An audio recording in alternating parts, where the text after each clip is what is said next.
La célula es la unidad funcional y anatómica de la materia viva, capaz de realizar todas las funciones vitales: relación con el medio ambiente, nutrición y reproducción. Todos los seres vivos están constituidos por células, desde los que constan de una sola célula hasta los pluricelulares, formados por muchos millones de células organizadas en tejidos y órganos. El estudio de la célula ha evolucionado enormemente, en parte debido a las técnicas de análisis bioquímico, imprescindibles para conocer su composición química. También se ha avanzado en su conocimiento gracias al microscopio electrónico, que permite descubrir los componentes que la integran y detalles muy ampliados de su estructura. Al observar una célula por el microscopio, se distinguen dos partes bien diferenciadas: el núcleo y el citoplasma, envueltos en la membrana celular. Veamos un dibujo esquemático. Núcleo. Citoplasma. Envueltos en la membrana celular. La membrana es una parte delgadísima, formada por una doble capa de lípidos que incluyen moléculas de proteína en su interior. Cumple una función protectora y a través de pequeñísimos poros regula la entrada y la salida de sustancias. En el citoplasma, que contiene un 80% de agua, se encuentran los orgánulos. Retículo endoplasmático rugoso. Comunica con la membrana nuclear. Su función es almacenar proteínas. Las mitocondrias son las encargadas de la producción energética por medio de la respiración celular. La función del aparato de Golgi es condensar las proteínas antes de ser expulsadas al exterior en forma de excreciones.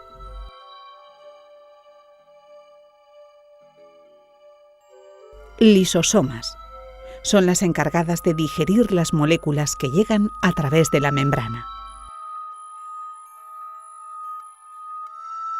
El retículo endoplasmático liso fabrica y transporta los lípidos. Los centríolos son dos cilindros de 9 tubos cada uno, cuya función es mover los cromosomas durante la división celular. El núcleo está separado del citoplasma por una doble membrana con gran número de poros. Contiene el nucleoplasma. Flotando en el nucleoplasma está el nucleolo, que contiene ARN y proteínas. La cromatina está constituida por largos filamentos de ADN que presentan diferentes sectores llamados genes, encargados de transmitir información genética.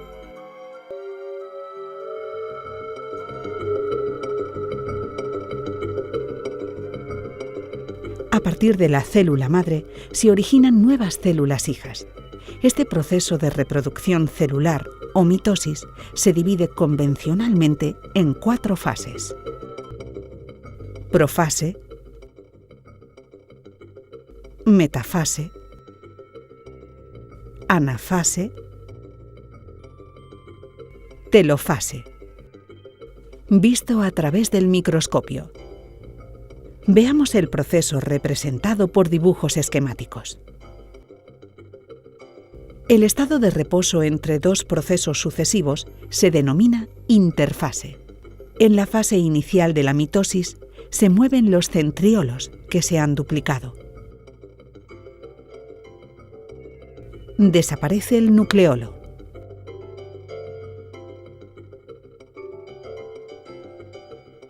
Se desintegra la membrana nuclear y los filamentos cromosomáticos se van engrosando. Profase. Se forma el huso acromático. Los cromosomas comienzan a orientarse a la zona ecuatorial. Metafase.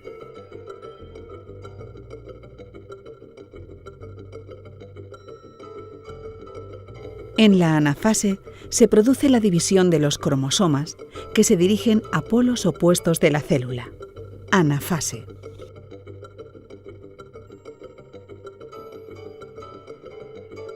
Se forma la membrana nuclear, los cromosomas se condensan y el citoplasma se divide, telofase. Las células entran en el periodo de reposo, en el cual se duplicarán los cromosomas, interfase. Todo el crecimiento y desarrollo de nuestro organismo es el resultado de una permanente división celular. El sistema osteoarticular está formado por los huesos, sus articulaciones y los ligamentos, que conectan los huesos a las articulaciones. En los huesos podemos distinguir tres zonas: la externa, de tejido óseo compacto;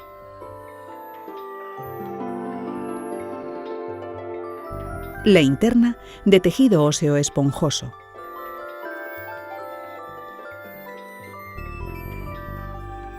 la médula ósea; y una capa de tejido conjuntivo que envuelve todo el hueso. Los huesos son una de las reservas de calcio más importantes del organismo.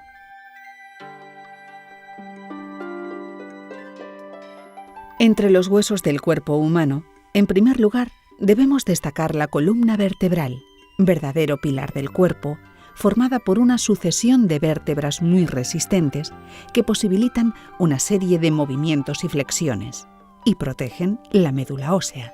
La columna vertebral está formada por 7 vértebras cervicales, 12 vértebras dorsales,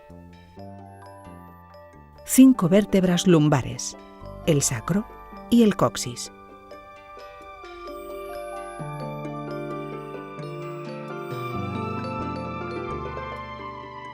En la cabeza podemos diferenciar los huesos del cráneo, la mayoría planos y no articulados, un frontal, 2 temporales, 2 parietales y un occipital.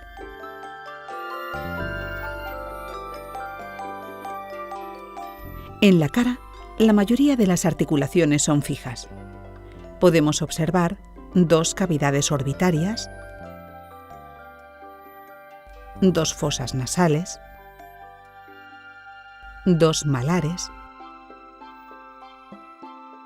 2 maxilares superiores, el hueso de la nariz y el maxilar inferior.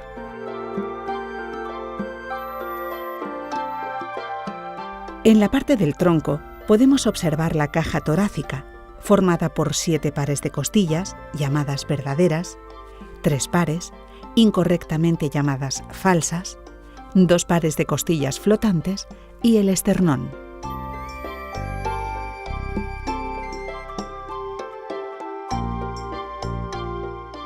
En la zona del hombro se encuentra la clavícula. La clavícula, junto al omóplato, forman la cintura escapular, en la cual se articula el húmero, que a su vez se articula con el antebrazo, formando el codo. El antebrazo lo forman el cúbito y el radio, que se unen a la mano por la muñeca. La muñeca está formada por 8 huesos, distribuidos en 2 filas, formando el carpo. La palma de la mano está formada por los huesos del metacarpo. Las falanges forman los dedos, 3 en cada dedo, excepto en el pulgar, que tiene 2.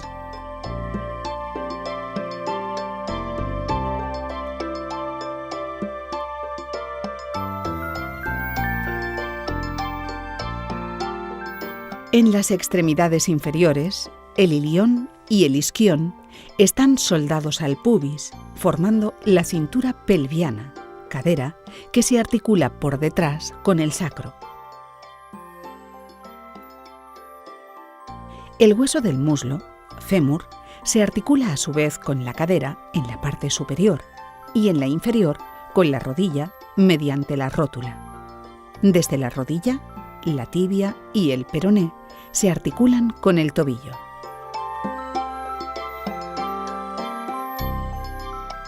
El pie está formado por los huesos del tarso, los huesos del metatarso y las 3 falanges de los dedos, proximales, medias y ungueales. El pulgar solo tiene 2. En la parte posterior del pie se encuentra el astrágalo y el hueso calcáneo. Los músculos constituyen aproximadamente el 40% del peso corporal. Son los encargados de convertir las señales nerviosas en movimientos mecánicos. El músculo liso es de fibra no estriada ni ramificada. Su contracción es lenta, involuntaria y automática. Forman la porción contráctil de las paredes de diversos órganos internos. Está inervado por el sistema nervioso autónomo.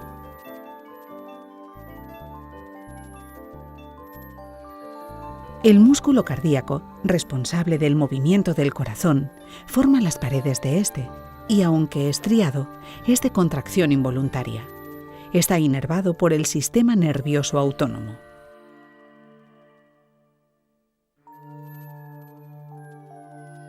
El músculo estriado o esquelético es de contracción rápida y voluntaria.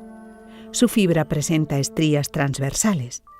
Está envuelto por una vaina de tejido conjuntivo que se prolonga más allá del músculo y se une a los huesos, constituyendo los tendones. Es el responsable del movimiento voluntario y la postura.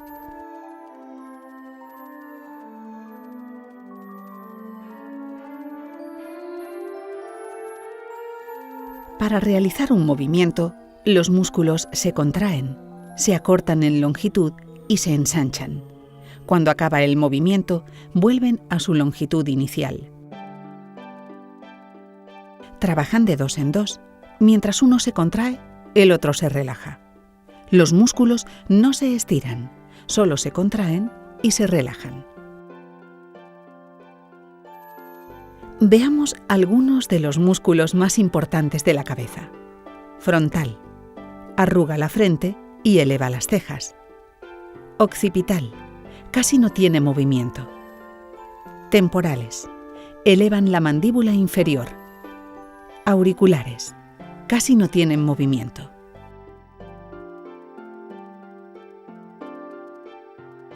Los músculos faciales son los responsables de la mímica.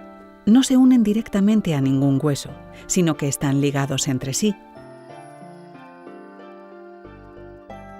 Orbiculares de los párpados. Abren y cierran los párpados.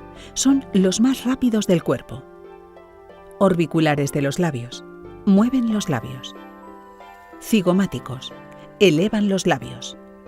Bucinadores. Movimientos de los labios y mejillas. Risorios. Tiran hacia atrás las comisuras de los labios. Nasales. Arrugan la nariz. Del mentón. Arrugan la barbilla. Maseteros. Elevan la mandíbula inferior. Son los más fuertes del cuerpo. Músculos del cuello. Esternocleidomastoideos. Giran y doblan la cabeza. Trapecio. Mantiene la cabeza erguida, mueve el omóplato, eleva el hombro. Músculos del tronco. Pectorales. Intervienen en la respiración y mueven los brazos. Serratos. Mueven las costillas, intervienen en la respiración. Rectos abdominales. Doblan el cuerpo hacia adelante. Dorsal ancho. Mueve el brazo hacia atrás. Extremidades superiores. Deltoides. Eleva el hombro. Redondo mayor y menor. Desplazan el brazo hacia atrás. Bíceps. Flexiona el antebrazo. Tríceps. Extiende el antebrazo. Supinadores. Giran el antebrazo. Flexores y extensores de los dedos. Flexionan y extienden los dedos. Palmar mayor, palmar menor y cubital anterior. Flexionan la mano hacia el antebrazo. Aponeurosis palmar. recubre los músculos palmares que flexionan la mano hacia el antebrazo. Extremidades inferiores. Glúteos. Mantienen la posición recta y mueven el muslo. Sartorio. Permite cruzar las piernas. Bíceps crural. Flexionan la pierna. Gemelos externos e internos. Extienden el pie y permiten pararse de puntillas. Tendón de Aquiles. Permite la flexión plantar. Tibial anterior. Flexiona dorsalmente el pie. Peroneos. Flexionan y extienden el pie.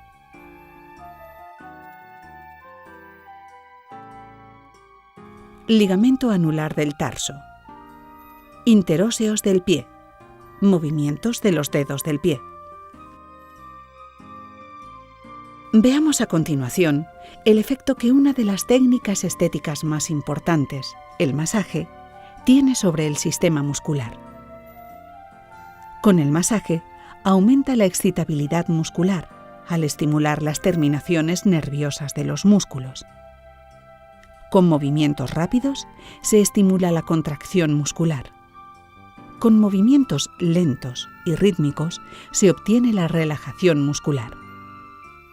El masaje debe hacerse siguiendo la dirección de las fibras musculares y también en el sentido de la circulación de retorno, para favorecer la descongestión de venas y vasos linfáticos. Masajeando el músculo, aumenta el riego sanguíneo muscular, favoreciendo el aporte de nutrientes y la eliminación de toxinas, con lo cual disminuye la sensación de cansancio. La resistencia y el tono muscular aumentan.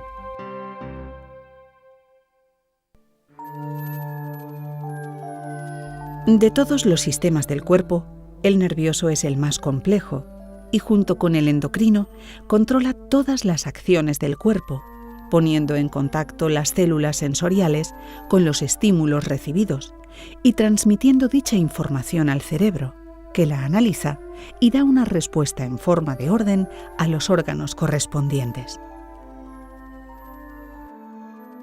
Las neuronas o células nerviosas son las unidades básicas del sistema nervioso. Tienen muchas formas y tamaños, pero todas son capaces de transportar impulsos eléctricos que atraviesan rápidamente la célula y saltan de una neurona a otra en las uniones químicas, llamadas sinapsis. Algunas neuronas pueden tener cientos de conexiones simultáneas. Las neuronas transportan sus impulsos y los transmiten a través de fibras nerviosas, llamadas axones. Los axones pueden llegar a medir hasta 1 metro de largo.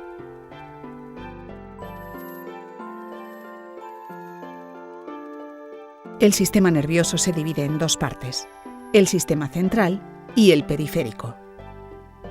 El sistema nervioso central está formado por el encéfalo y la médula espinal.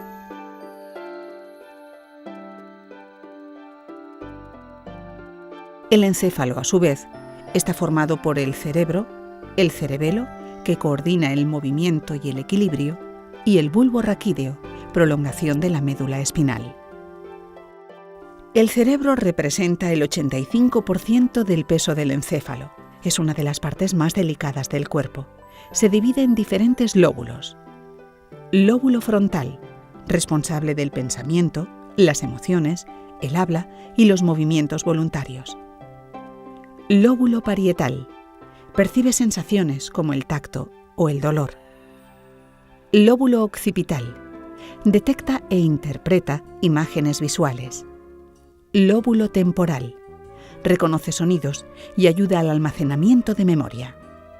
A diferencia del resto de células del cuerpo, las neuronas no se dividen cuando alcanzan la madurez y si se dañan, no se recuperan.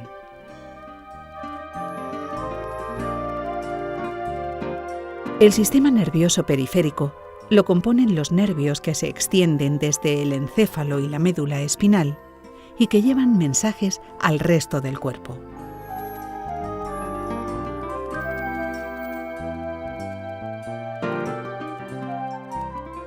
Por medio del corazón y una intrincada red de arterias y capilares, conduce la sangre oxigenada hacia las células de todo el cuerpo. Las arterias son vasos gruesos y elásticos que nacen en los ventrículos del corazón, desde donde impulsan la sangre hacia las células. Por ellas, la sangre circula a presión debido a la elasticidad de sus paredes. Los capilares son vasos sumamente delgados en que se dividen las arterias. Al unirse de nuevo, forman las venas.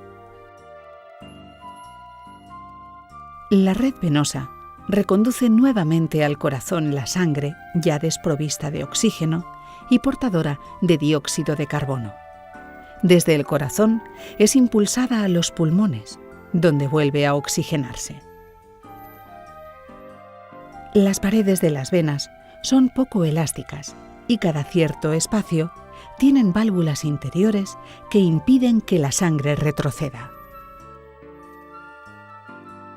Por medio de la circulación sanguínea, también se regula la temperatura corporal, se conducen nutrientes y algunos tipos de hormonas, y se eliminan sustancias de desecho.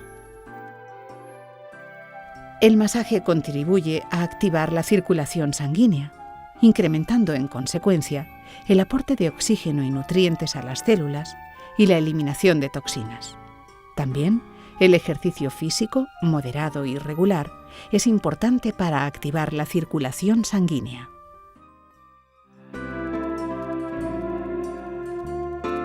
El sistema linfático, situado paralelamente al aparato circulatorio, está formado por conductos parecidos a los vasos capilares, que transportan la linfa, líquido incoloro, proveniente de la sangre y que vuelve a ella.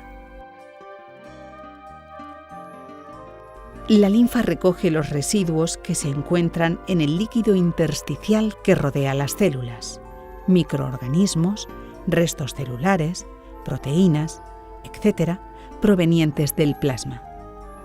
La función de la linfa es fundamental para mantener la concentración apropiada de proteínas del líquido intersticial.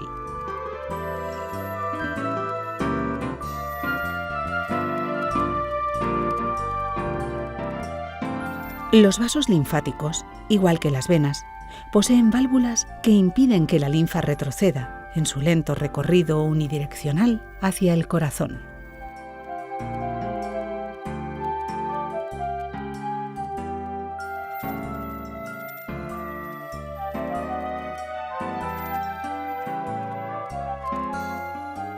Los ganglios linfáticos son pequeñas estructuras ovales de tamaños diversos que actúan como filtros de la linfa. En ellos se forman los linfocitos, parte del sistema inmunitario, fundamentales para la defensa del organismo frente a los agentes patógenos, ya que impiden que estos entren en la circulación sanguínea. Están concentrados en diferentes partes del cuerpo. Veamos algunos de los más importantes.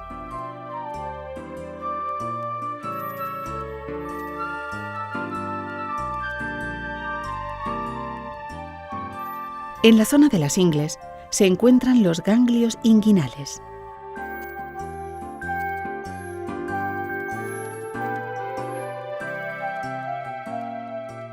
Los ganglios abdominales están en los órganos del abdomen.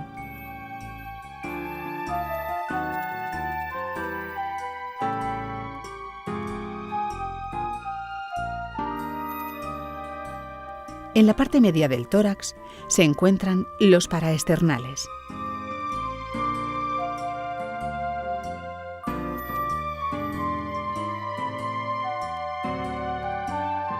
En las axilas están los axilares.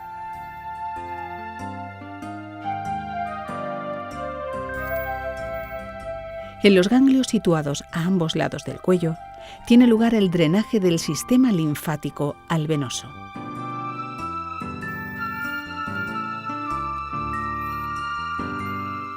El flujo linfático puede estancarse y hasta detenerse por motivos diversos, como falta de actividad física, fatiga, estrés, etc.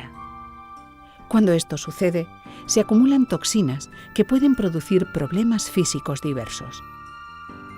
Por medio del drenaje linfático, se moviliza el exceso de líquidos de los diferentes tejidos, evitando que estos se congestionen. El drenaje linfático contribuye también a eliminar toxinas y aumentar la respuesta inmunitaria del organismo.